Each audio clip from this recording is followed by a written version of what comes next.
दिल्ली के जामिया मिलिया इस्लामिया यूनिवर्सिटी में आज आरएसएस नेता इंद्रेश कुमार का जमकर विरोध किया गया। छात्रों ने नारेबाजी की। इंद्रेश कुमार यूनिवर्सिटी में एक कार्यक्रम में शामिल होने आए थे, लेकिन छात्रों को ये मंजूर नहीं था। इसी के विरोध में स्टूडेंट्स इस्लामिक ऑर्गेनाइजेशन एसएफआई और पीएफआई से जुड़े छात्रों ने हंगामा किया, नारेबाजी की गई। छात्रों के विरोध को देखते हुए जामिया के आसपास सुरक्षा के कड़े इंतजाम किए गए। बड़ी संख्या में दिल्ली पुलिस के जवान तैनात हैं। यूपी में एक बार फिर बुलडोजर एक्शन में है। सीएम योगी के निर्देश पर आज लखनऊ कानपुर हाईवे के किनारे बुलडोजर चलाया गया और अवैध निर्माण को हटाया गया। अतिक्रमण की वजह अक्सर लखनऊ कानपुर हाईवे पर जाम लग जाता था।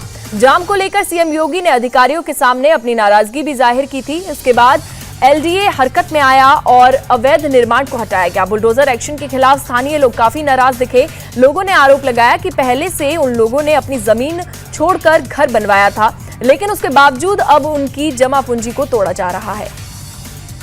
यूपी के मुजफ्फरनगर में अवैध रूप से बसाई जा रही कॉलोनी पर बुलडोजर चला। रामपुर तिराहे के पास पूरे सैकड़ों बीघे की कृषि भूमि पर अवैध रूप से प्लॉटिंग कर 7 कॉलोनी बसाई जा रही थी। मुजफ्फरनगर विकास प्राधिकरण की टीम ने एक साथ इन सभी कॉलोनी को आज ध्वस्त कर दिया। प्राधिकरण के मुताबिक करीब 50 करोड़ की अवैध संपत्ति को आज अवैध कब्जे से मुक्त कराया गया।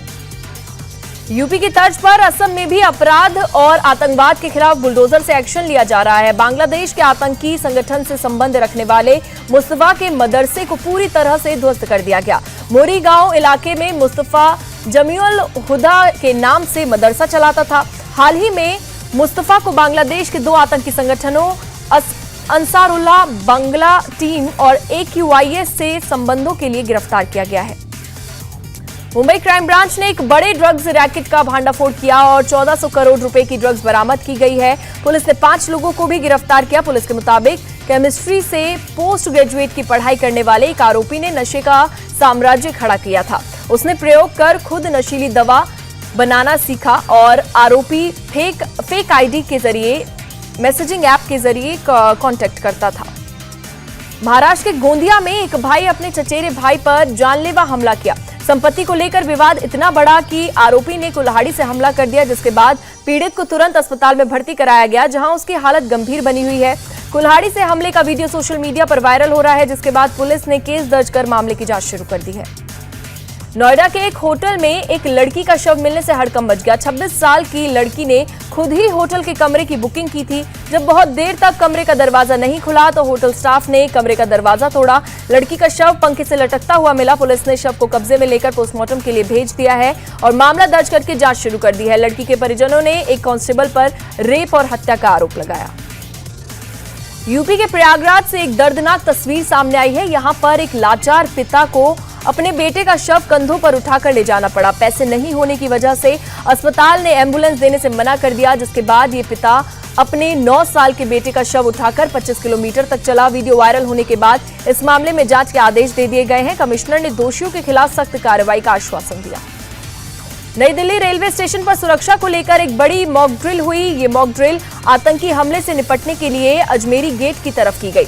पुलिस के साथ दमकल, स्वास्थ्य और रेलवे कर्मियों ने मिलकर एक बम ब्लास्ट का सीन क्रिएट किया। इसके बाद बम स्क्वाड और डॉग स्क्वाड मौके पर पहुंचा। घायलों को एम्बुलेंस और PCR वैन से अस्पताल पहुंचाया गया। आपको बता दें कि कमांडोज ने आतंकियों को पकड़ने के लिए सर्च अभियान भी चलाया। मध्य प्रदेश के ग्वालियर में सहकारी समिति के असिस्टेंट इंस्पेक्टर को रिश्वत लेते हुए रंगे हाथों पकड़ा गया। एक सेल्समैन को नौकरी में वापस लेने के लिए असिस्टेंट इंस्पेक्टर ने 20,000 रुपए की मांग की थी, जिसके बाद सेल्समैन को वॉइस रिकॉर्डर देकर असिस्टेंट इंस्पेक्टर के पास भेजा गया। रिकॉर्डिंग में असिस्टेंट इंस्पेक्टर ने 15,000 की मांग और रखी, जिसके बाद उसे 15,000 रुपए की रिश्वत लेते हुए पकड़ा गया। यूपी के प्रयागराज में एक कांस्टेबल ने खुदकुशी कर ली। कांस्टेबल ने अपनी सर्विस गन से सिर में गोली मार ली, जिसके बाद उन्हें अस्पताल ले जाया गया, जहां इलाज के दौरान उनकी मौके पर मौत हो गई। कांस्टेबल मथुरा के रहने वाले थे। उनके परिजनों को सूचना दे दी गई थी और सुसाइड के कारणों की पुलिस जांच कर रही है। कांस्टेबल की पुलिस लाइन में पोस्टिंग थी। पंजाब के जालंधर में नगर निगम कर्मचारी पर हमला हुआ है। कूड़ा उठाने वाले डंपर की एक बाइक से मामूली सी टक्कर हो गई। इसी बात पर बाइक सवार ने डंपर के ड्राइवर पर हमला कर दिया। घटना की सूचना मिलते ही नगर निगम के दूसरे कर्मचारी इकट्ठा हो गए और बीच सड़क पर कूड़े की गाड़ी लगाकर सड़क जाम कर दी गई। यूपी के मैनपुरी में एक लड़का और एक लड़की घायल हालात में मिले, जिसके बाद उन्हें अस्पताल में भर्ती कराया गया। लड़की की अस्पताल में मौत हो गई, लेकिन युवक की हालत गंभीर बनी हुई है।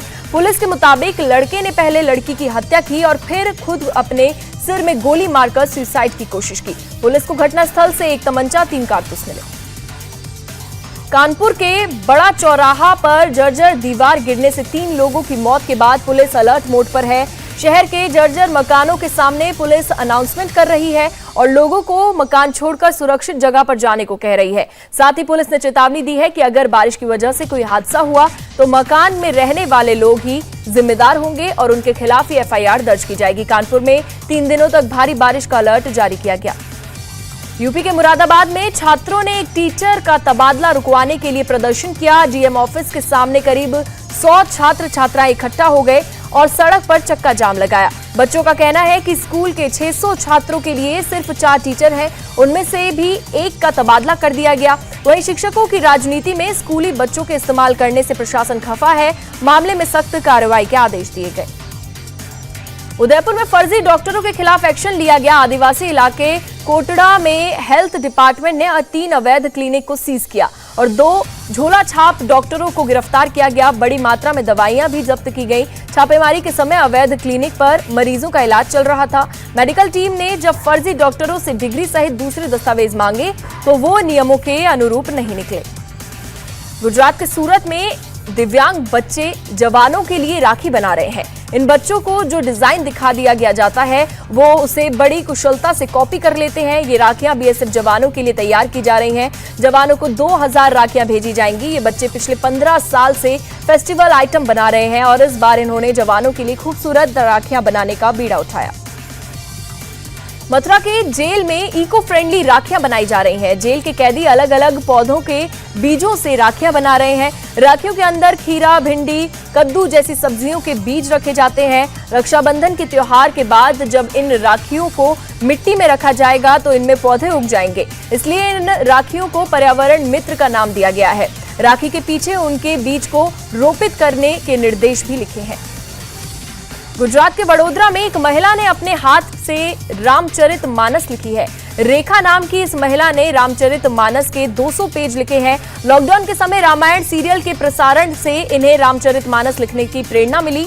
इसके लिए रेखा ने लाइब्रेरी से किताबों का सहारा लिया और हर दिन 2 से 5 घंटे तक का समय इस काम के लिए दिया गया। अब उनकी 200 पेज की रामचरितमानस लिखकर तैयार हो गई है। इंडिया टीवी हर वक्त हर जगह डाउनलोड करने के लिए सर्च करें India TV news Google play store या ऐप स्टोर पर।